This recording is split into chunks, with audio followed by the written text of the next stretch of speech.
கௌரி சீரியலில் முக்கிய கதாபாத்திரங்களில் நடித்து வந்த நடிகை நந்தினி பெங்களூருவில் தற்கொலை செய்து கொண்ட சம்பவம் தொலைக்காட்சி மற்றும் சின்னத்திரை உலகில் பெரும் அதிர்ச்சியை ஏற்படுத்தியுள்ளது.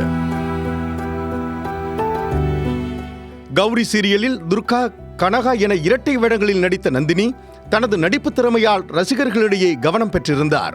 பூர்வீகமாக ஆந்திராவைச் சேர்ந்தவர் என்றாலும் கன்னட சீரியல்கள் மூலம் நடிப்புலகில் தனது பயணத்தை தொடங்கிய நந்தினி பின்னர் தமிழில் கௌரி தொடரின் மூலம் அறிமுகமானார்.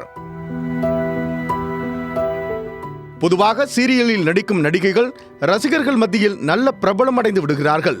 அதே போலத்தான் நடிகை நந்தினிக்கும் தமிழில் பிரபலம் கிடைத்தது. இந்த சீரியல் கடந்த வருடத்தில் தொடங்கப்பட்டு ஒளிபரப்பாகி வருகிறது. கௌரி சீரியலின் படப்பிடிப்பு தொடக்கத்தில் முழுமையாக பெங்களூருவிலேயே நடைபெற்றதால் நந்தினி அங்கேயே வசித்து வந்ததாக கூறப்படுகிறது. சமீப காலமாக படப்பிடிப்பு சென்னைக்கு மாற்றப்பட்ட நிலையில் கடந்த சில தினங்களுக்கு முன்பு சென்னையில் ஷூட்டிங்கில் பங்கேற்ற அவர் அதன் பிறகு பிரேக் காரணமாக பெங்களூருவுக்கு திரும்பியதாக தகவல் வெளியாகியுள்ளது.